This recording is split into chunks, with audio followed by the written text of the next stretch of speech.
بسم الله الرحمن الرحيم الحمد لله رب العالمين وأصلي وسلم على نبينا محمد وعلى آله وصحبه ومن تمسك بسنته إلى يوم الدين أما بعد. We come to hadith number 11 in the gems of guidance and words of the Prophet Muhammad sallallahu alaihi wasallam. عن أبي محمد الحسن بن علي بن أبي طالب سبط رسول الله صلى الله عليه وسلم. On authority of Abu Muhammad al-Hasan, the son of Ali ibn Abi Talib, Sibti, the grandson of the Prophet Muhammad sallallahu alaihi wasallam, wa rayhanatihi, and his flower, radiyallahu anhuma, qal, who said, Hafiztu min Rasulillahi sallallahu alaihi wasallam, I memorized from the Prophet Muhammad sallallahu alaihi wasallam the following words, Da'ma yaribuka ila ma la yaribuk. Leave that which gives you doubt, leave that which makes you doubt for that which does not make you doubt. Hadith narrated by Imam Tirmidhi and Imam An-Nasa'i as well. So in this hadith we find the beginning of this hadith, or the narrator of this hadith, being none other than Al-Hasan ibn Abi Talib. Hasan, the son of Ali ibn Abi Talib, becoming the grandson of the Prophet Muhammad sallallahu alaihi wasallam, who memorized this hadith at a very young age. We find that Al-Hasan was the older brother of Al-Husayn, and here we can find how the Prophet ﷺ described him as being the fragrance, being a flower, showing that the love and the devotion that he had towards Al-Hasan and Husayn, Hasan being the older brother, then Husayn being coming the following year, and the love and the devotion that he showed towards his grandsons. We find narrations whereby the Prophet ﷺ would be praying and they would climb on his back, or he would be he saw Al-Hasan once walking and his garment is trailing whilst he's giving the khutbah, or giving the sermon, or giving an admonition, and he comes down and he picks him up and he grasps and he comforts him, etc. that we find. This all shows that the love and the affection that the Prophet ﷺ he had towards his family members, and thus we find that showing love and reverence to Ahlul Bayt, or family members of the Prophet Muhammad ﷺ, is a creed of Ahlul Sunnati wal Jama'ah. Obviously there is the extreme view of how certain individuals believe that Ahlul Bayt are the only ones who have the right to be in power and authority after the Prophet Muhammad, although the only ones that really believed, and may Allah forbid what they attribute and say that the other individuals that they apostated or the intention was something else. These are all false claims that we find that people attribute. Thus it becomes very incumbent, important for a person who's amongst following the creed of Ahl Sunnati wal Jama'ah to read about the seerah and of the Prophet ﷺ, and then also to read about the seerah of the companions and see the virtues that he mentioned about various companions and about them. He mentioned about Al-Hasan that he is going to be, Sayyid, he's going to be a leader amongst his people, whereby he's going to rectify when two groups of the Muslims that will fight amongst themselves, then he will rectify amongst them. And thus we find that Al-Hasan ibn Abi Talib, that he stepped down from being the Khalifa, the leader, and let Muawiyah continue to be the leader, because he saw the greater good of the bloodshed that could begin to continue and the civil strife that could continue inside the Islamic society. So this was something which was prophesied by the Prophet Muhammad ﷺ, that he is going to be a special individual. Likewise, you find other companions, they classified that Al-Hasan was the most closest in resemblance to the Prophet Muhammad ﷺ in terms of his physical features, that we find that he was close to the Prophet Muhammad sallallahu alaihi wasallam.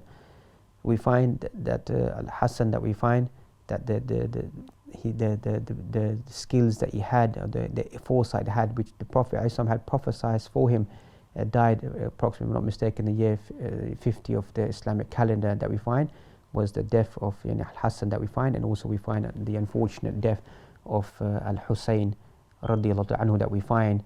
A person you read in the seerah and read in the life of the companions to see what happened, what took place amongst the companions, and what was the ending of these beloved individuals who were very close to the Prophet Muhammad sallallahu alaihi wasallam. Also we find from this hadith that Al-Hasan must have been at a very young age, but it shows that his comprehension, whereby he mentions Hafiztu min Rasulillahi sallallahu alaihi wasallam, I memorized. So he must have been physical in attendance in a gathering whereby he learned these words, or he heard these words, and he memorized these words from his grandfather, not just his grandfather, but from the Prophet Muhammad sallallahu alaihi wasallam. He learned these words, that leave that which makes you doubt, leave that which makes you doubt to that which does not make you doubt. So here we find that this hadith that we find is a simple approach in Islam that we find to follow those aspects which are known and which are clear for an individual, and to leave the doubtful affairs. In the previous hadith we mentioned something similar as well. So if the person is given a choice between certain aspects, then the person should leave anything which is doubtful. Is the safest stance for a person to take. Anything that makes an individual doubt, a person should stay away from that for the preservation of their faith and for preservation of their actions to be accepted by Allah subhanahu wa ta'ala. Other wording it mentioned, verily truth is tranquility and falsehood is doubt. That a person finds an element of tranquility inside their heart. So a person preserves their faith, preserves their mind, because as you find that doubt, shak, riba that we find, it can work on the mind of the individual. That's why we find that it may sound strange to some of us, but people have, if you can use such words, mental illnesses based upon continuous disorders of continuous doubt about things, and even simple things, whether they place their book in a certain location or clothing a certain location. An excessive disorder, it keeps on playing on their mind, and it may, if we can use such words, it traumatizes them, it upsets them, it gets them worried. So Islam, and it deals with the concepts of psychological upsets or worries that we find, or psychological disorders that we find. If a person turns to the Sunnah of the Prophet Muhammad and follows his teachings, not to say at moments there could be individuals who do need another form of therapy, of medicine, or some form of consulting that they may need. But we can see that in today's society how this is thriving inside society, that every other individual has to go through these therapy sessions or these circles to find peace and tranquility inside their lives. If only they followed the basic teachings of the Prophet Muhammad, they would be in a state of peace and a state of rest. And likewise here we find the phenomena inside our society that doubt has led people into an affair that everyone feels that there's an element of magic or black magic, or the jinn has possessed them, or whatever it may be. There are a great truth to that. There's a lot of the unseen world that makes attacks upon Muslims, etc., that we find. But we find that over the last 10 to 20 years, this overexertion of shak, of doubt that begins to come into people's mind, that any calamity or any difficulty or any obstacle that they're facing inside their life, then it must belong to these other, if we can, supernatural elements that exist there, which are affecting the person inside their life. And this all can stem from doubt that we find. And even inside ibadat, when a person becomes full of doubt if their ibadah is appropriate or not, the simple action making wudu, that shaitan can come make waswasa, and the person think that their wudu is not complete, and they continuously they perform their wudu, and if it's the winter days that we find that the one prayer time goes into another prayer time, they miss their prayer. So how a small element can lead them to missing their prayer, abandoning their prayer, leaving their prayer, or praying it outside its time. So it can be something very small that travels inside the heart of the individual, and that begins to lead them into a dangerous element of destroying their ibadah in front of Allah subhanahu wa ta'ala. And thus we find the ulama mentioned that removal of doubt, and doubt is like a darkness that shrouds the individual, and to come out of that doubt is nur, is light for in the individual, that they find the light, as they say, and the person has preserved their deen and has preserved their faith in doing that which is correct and staying away from that which is the doubtful things. So we find that also many principles of fiqh that ulama have derived from this hadith that they mention, that something which is certain cannot be removed via a shak, via a doubt. So a person knows that their clothing is a state of purity, then that purity cannot be overridden by thinking that there's some small element of impurity that could be upon their clothing, because the essence of their clothing, that it was something which is pure. So that which is founded overrides that which could be the doubt that exists, that could come into the mind of the individual. The person goes to that which is correct. Likewise, another scenario that could come into mind regarding one's prayer, but here the opposite person go to the opposite dimension, that a person is inside their prayer and some doubt occurs about how many raka'at they've prayed inside their salah. So the person here bases it not upon the maximum level, the person bases it upon the minimal, knowing for a fact that if I'm reading Salatul Dhuhr, for example, and I'm coming to the second raka'ah and I'm doubtful which raka'ah I'm in, then what can be safely concluded is I've definitely read one raka'ah. So I would continue my salah that I've only read one, and afterwards carry out the sajda sahu appropriately. But go back to the foundation of I have definitely carried out the one raka'ah, so I'll begin from that, not move to the maximum level here, saying that I have prayed 3, go to the minimal level that I've definitely prayed 1, and to build upon that would be safer for that individual. Also, we find that the person is not allowed to make any form of ijtihad in something which is clear for the individual. That if the text of the Quran had clearly highlighted something, that this is something permissible or this is something impermissible, here a person can't say that I have some doubt in the matter. It's not permissible for a person whereby the texts are unequivocally clear that this is something that a person needs to do, a person needs to stay away from. A person cannot follow the doubt that comes inside their heart or their mind and say that I am doubtful about this, so I'm not going to carry out this action, or I'm going to get involved inside this action. For example, we know a riba, interest, devouring of interest, of usury, is something which is haram. There's nothing doubtful about that, so a person can't say that I doubt this legal ruling, I doubt it, that is prohibition, and so now I may enter into this transaction, but this could lead into something which is evil, something more evil and harmful and detrimental for the individual. So continuing the hadith, دع ما يريبك إلى ما لا يريبك, leave that which makes you doubt to that which does not make you doubt. And we mentioned that whereby certain texts of the Quran and Sunnah which are clear, then a person cannot be doubtful about them and begin to follow their own thoughts or their own desires or their own doubts that begin to rise amongst them.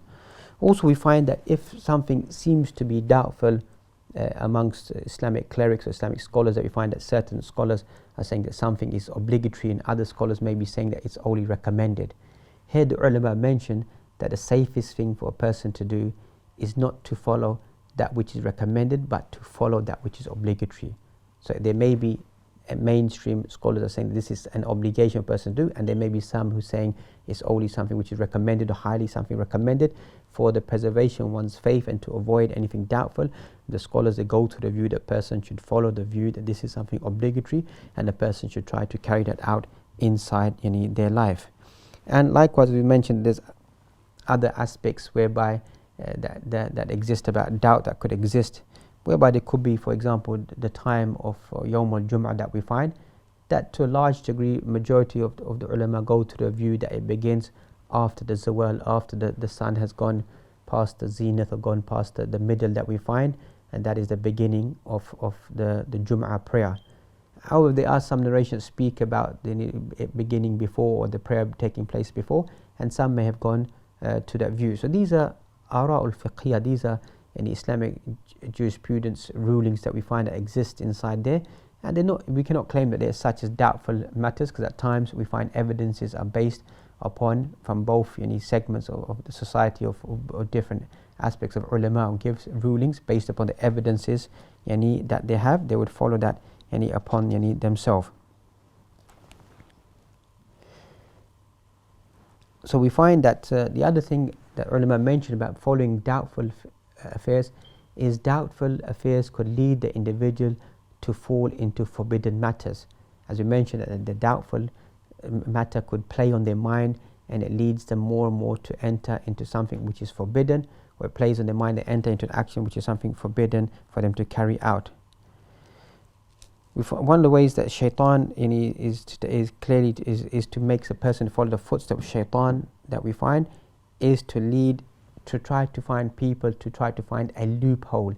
And this is something that unfortunately we find inside our society, that we know what is halal and what is haram is mentioned, that people try to find loopholes within the system here, within the Islamic system, to justify their actions or to carry out certain actions, saying that the Sharia doesn't speak about this, and they claim that it is doubtful and not something forbidden. So they try to use this excuse that this is just something which is doubtful and not something forbidden, so I can carry out this action inside my life. So a Muslim should be certain of every act that he performs. If he has any doubt concerning something, he should leave it for an act concerning which he has no doubt. The following hadith that we come to speaks about hadith number 12, عن أبي هريرة رضي الله تعالى عنه قال قال رسول الله صلى الله عليه وسلم من حسن إسلام المرء تركه ما لا يعنيه. From the completion of a person's Islam is to leave that which does not concern him. So من حسن إسلام المرء, from the completion one's Islam, it doesn't mean that if a person doesn't do this action they haven't perfected Islam. It means that this is the more completion, a sense of coming closer to Allah subhanahu wa ta'ala and completing their faith and Islam in trying to do all of the actions to the best of their ability, is tarkuhu ma la ya'nihi, to leave that which does not concern the individual. And as we find that ma la ya'nihi, al-inaya, comes from that which is extreme concern and importance to a person. So this is a sign of the goodness of the Islam of an individual, is to leave that which does not concern the individual. And unfortunately we find inside our society that it is common for a person to enter into gossiping and slandering and listening to people's stories and tales and fables and myths and saying this and that. And we find in the hadith that indeed Allah subhanahu wa ta'ala dislikes three things. Amongst them that we find qila wa qal, that this and that was said, and wasting one's time, that we find is something which is unfortunately that our society has been struck with at the moment, whereby that we fall into these actions which are detrimental to ourselves. So we find that the completion of one's Islam, that if a person perfects the Islam, that we find that if one of you makes his faith excellent, he will be recorded for every good deed 10-fold to 700-fold. And for every evil deed he does, he will have recorded one similar to it until he meets Allah subhanahu wa ta'ala. So this is the part of perfection of the person's Islam, that they are perfecting the Islam and leaving those things that doesn't concern the individual. And some of the narrations that speak about the individual, the person's perfection of Islam, is the person who enters into Islam, that this is the perfection of the Islam, that they begin to leave that which does not concern them. Thus we find, don't you know that Islam yajubu ma kana qablahu min adh-dhunub, don't you know that Islam wipes out the previous sins that the individual may have carried out. So we find that the person leaving what is of no concern to a true believer, so that which does not concern the believer, the real believer is the one who avoids that, and he or she stays away from that, doesn't delve into matters that doesn't concern them. And thus we find that when a person begins to delve into matters that doesn't concern them, you find that slips of the tongue that they begin to take place, and a person may begin to say certain things, and it could be detrimental to them and even lose the good actions that they've carried out. Another hadith that's going to come later on, the famous hadith of Mu'adh ibn Jabal, whereby the Prophet ﷺ mentions about the peak of Islam, the different actions of Islam and the perfection of Islam. And then he mentioned, should I not highlight to you what is the most dangerous of all of that which could be detrimental to the individual? And Mu'adh ibn Jabal said in the affirmative, oh yes, Ya Rasulullah, tell me what that is. He advised him that what you should do, kuffa alayka hadha, restrain this, restrain your tongue. Mu'adh ibn Jabal, who's taken aback, and he asked this question, are we going to be punished because of what our tongues, what they say? And the Prophet ﷺ mentioned to Mu'adh ibn Jabal, may your mother be bereaved, as a form of rebuking him, that don't you seem to understand that this is going to be the harvest, and the tongue or the foreheads are going to be dragged in their judgment because of the harvest, the fruits of their hair, obviously the bitter fruits of the action, the speech that they've done, or what they got involved in, what they carried out with their tongues. And thus we find that this concept of that we find of leaving that which doesn't concern an individual, that we find, because we find many of these consultations or many of these gatherings that we find are not very fruitful, it's not beneficial. That's why we find the ulama mention that when a sign that a person is loved by Allah subhanahu wa ta'ala is they are engaged in beneficial actions. And ulama mentioned that a sign that a person is drifting away from Allah subhanahu wa ta'ala is that they're involved in frivolous actions, wasting their time inside these affairs, and this and that was said, and not in a constructive format of studying of knowledge and gaining beneficial knowledge. They're involved in this. And thus we find لا خير في كثير من نجواهم إلا من أمر بصدقة أو معروف أو إصلاح بين الناس. You find there's not much good inside their secret consultations and their gatherings and getting together amongst themselves, except for those people who gather together to order some sadaqah or to order some goodness or to rectify, to reconcile amongst people. And we can see in general what our gatherings are and what our intent is. Is it trying to perfect our Islam, to make our Islam good, to make our Islam wholesome, to make our Islam pure, to make it something good for our own selves and the people and the society around us? Or is it just that our Islam has become seeking the faults and the mistakes of people and trying to exploit that and to place that inside society? And this personally I feel is just an impact. The culture around us has led some of us Muslims to begin to practice what the people around them practice in making issues about people, about their private lives or about their affairs or about the mistakes that they may even have, to extrapolate them or to extend them to such a degree to demonize the individual. A person should be worried about that. So in short, a person should be above these petty affairs and look at the greater affairs of the individual. A person should be worried about that, because Islam is there to protect society. Islam is there to protect the society that we find is not just the protection of oneself, is the larger goal or intent of the Sharia of Allah subhanahu wa ta'ala is to protect the wider society at whole. That which is the greater evil, a person should be trying to avoid that, is what a person should be looking at.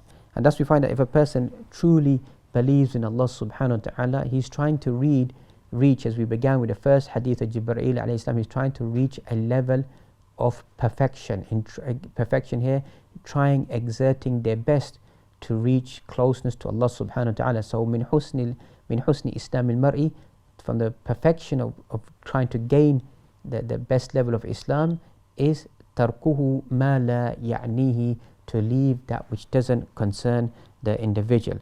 So the believer needs to train himself or herself to avoid any of these useless or harmful pursuits. You need to stay away from them and to concentrate on truly the beneficial and the important matters, to make them to come closer to Allah subhanahu wa ta'ala and to improve their direction towards Allah subhanahu wa ta'ala. Because we've only been given one life, one opportunity, and that's when a person begins to waver or to begin to get involved in these other affairs.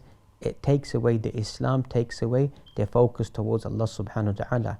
As Allah mentions in the Quran, أَفَحَسِبْتُمْ أَنَّمَا خَلَقْنَاكُمْ عَبَثًا وَأَنَّكُمْ إِلَيْنَا لَا تُرْجَعُونَ. Do you think that we've created you in mere jest and play? وَأَنَّكُمْ إِلَيْنَا لَا تُرْجَعُونَ, and you're not going to return back to us. We are all going to return back to Allah subhanahu wa ta'ala, and thus a person is vigilant every day inside their life in trying to engage himself in something which would benefit them and to stay away from something that could harm them. And we find that some of the ulama made some form of critique about this hadith, but in general we find that overall this hadith is something which is sound and something which is acceptable.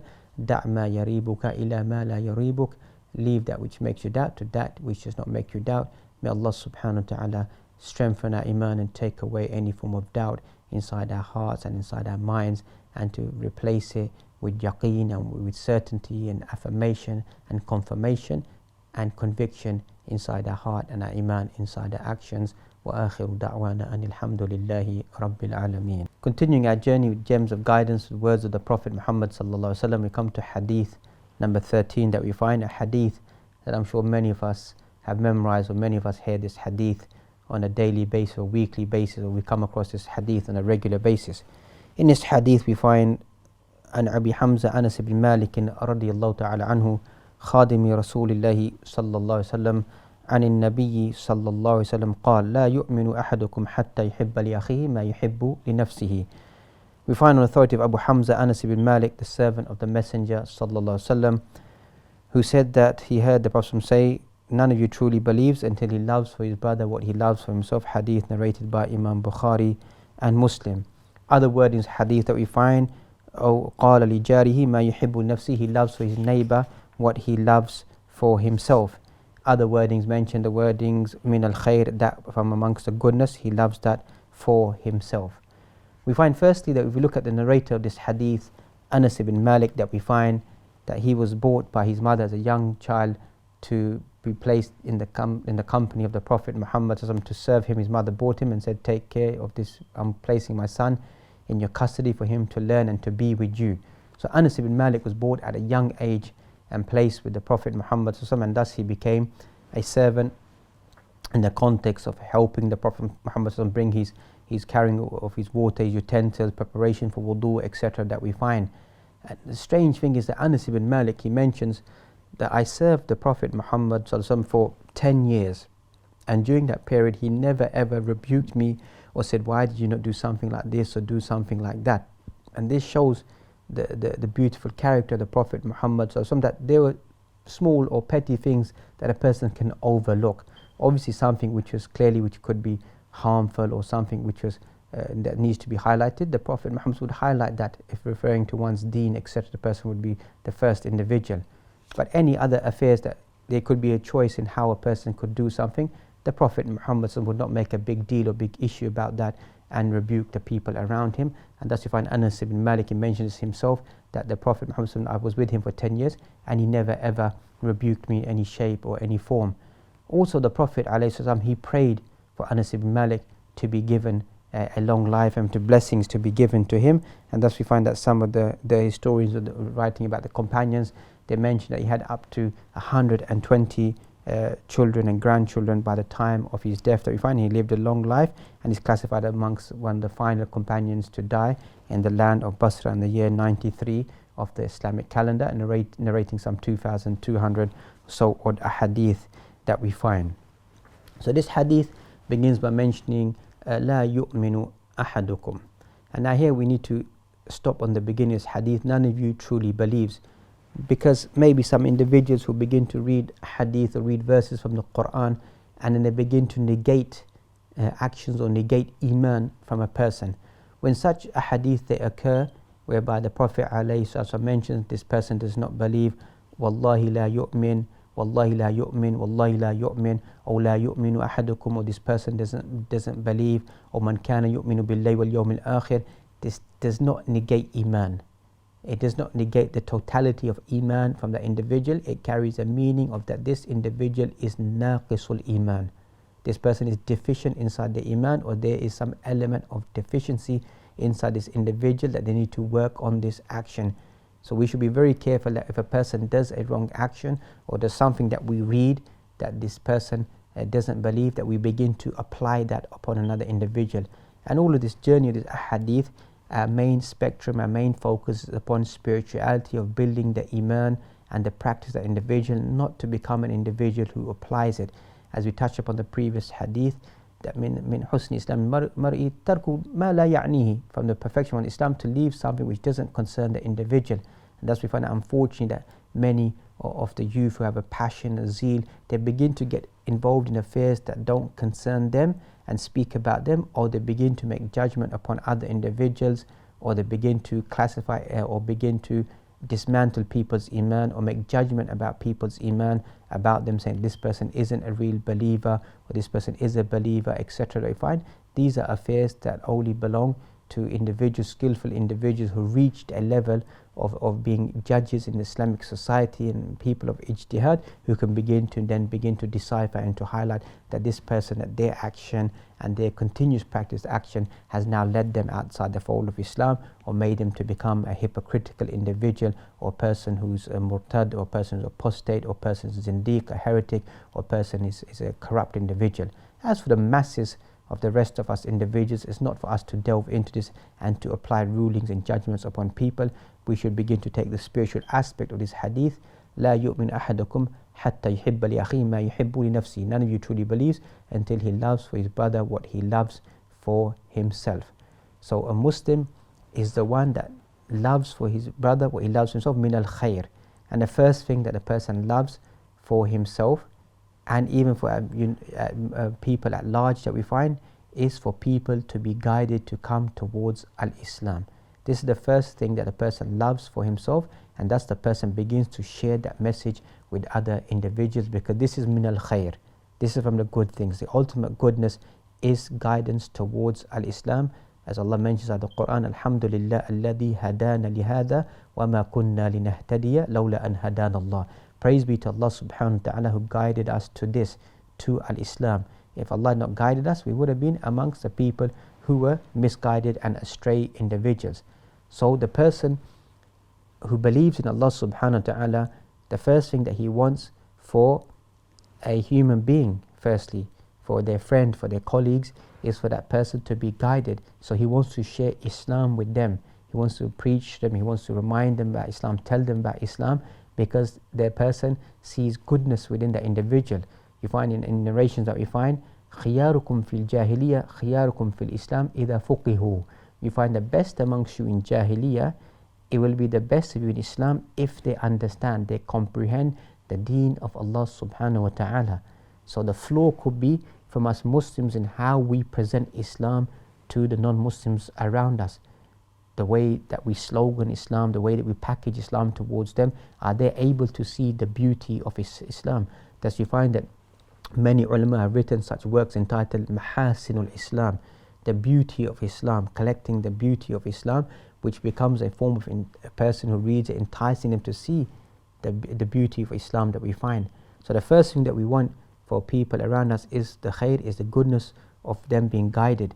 And then second, we find that for our family members that we find, our brethren that we find, our family members, that we speak to them about Islam, is the goodness that we want to share with them. And then we find that the rest of the Muslims at large, we want the Muslims to be upright and to be guided towards the path of Islam that we find. So we find other hadith that mention لا يبلغ عبد حقيقة الإيمان. The person not reach the real reality of Iman until they don't حتى يحب للناس ما يحب لنفسه من الخير. Until a person loves for mankind what he loves for himself from amongst the good things that a person should have. So a person should love good things, what they love for themselves, they should love it for their fellow comrades or fellow Muslim believing individuals as well. Another hadith that we find, وَلْيَأْتِ لَلنَّاسِ الَّذِي يُحِبُّ أَنْ يُؤْتِيَ إِلَيْهِ. Person comes and faces people the same way he expects people to face him or to respond to him or to give that person, individual, that respect or that dignity. What you expect from other people, what you expect other people to give to you, you should be able to give that back to other individuals as well. So we find that this is the parable of the Muslim society. In the other hadith that we find that مثل المؤمنين في توادهم, you find the parable of the believers in their love and their affection towards one individual. And that's what this Muslim ummah is a care and a concern for other individuals that we find. So the person who wants good for themselves wants good for other individuals as well, and wants individuals to be racing one another in the good. And the good here, not just the worldly possessions, but in the good actions of Islam. And as we find inside the Quran, وَفِي ذَلِكَ فَلْيَتَنَافَسِ الْمُتَنَافِسُونَ. So regarding that, let the people who are striving and struggling, let them strive and struggle regarding that in doing of good deeds. And if you look at the context of this verse inside Surah Al-Mutaffifin, those who cheat individuals, Allah subhanahu wa ta'ala begins by speaking about those individuals who give less inside the scales and they take more, etc. that we find. Begins by speaking about this dunya, and that's what most of the people are involved in, inside shortchanging other individuals, with that selfish mentality of being worried about themselves. And then inside this surah, Allah speaks about Jannah, the reward of Jannah and paradise, and then speaks about this is what we should be striving for. This is what we should be racing towards.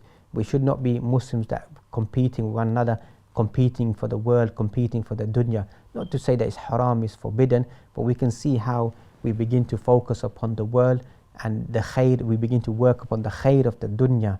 And we don't want to work towards the khair of the akhirah and begin to exert the people around us to strive and struggle for the people become people of the hereafter. And you find an element of sacrifice. And that's Allah subhanahu wa ta'ala mentions that the believing individuals, those individuals, وَيُؤْثِرُونَ عَلَىٰ أَنفُسِهِمْ وَلَوْ كَانَ بِهِمْ خَصَاصَةٌ, they spend from their wealth even though they have a dire need for that wealth for themselves. If you read the tafsir of these ayat inside Tafsir Ibn Kathir, that we find that there was a companion whereby another companion visited them and they had hardly any food, and he said to his wife that pretend that the food is being cooked or being boiled on the stove, etc., so the children will fall asleep, but there's nothing but rocks that was inside there, and then give this individual whatever food that we have. So in the morning, the Prophet ﷺ, asked her, what did your companion, what did he do? And he expressed that this is what he done for that individual, and he praised this companion for the action that he had done, and said that indeed that such verse inside the Quran, وَيُؤْثِرُونَ عَلَى أَنفُسِهِمْ وَلَوْ كَانَ بِهِمْ خَصَاصَةٌ, they spend and they give even though they have a dire need for something for themselves, they share it with somebody else even though they have that for themselves, is showing the real composition, the real focus of Iman, that they give even though they have a dire need, their own selves, sharing whatever they may have for helping a Muslim brother. That's we find the hadith, لا يؤمن أحدكم حتى يحب لأخيه ما يحب لنفسه, sharing from amongst the good things that they have with the people around them.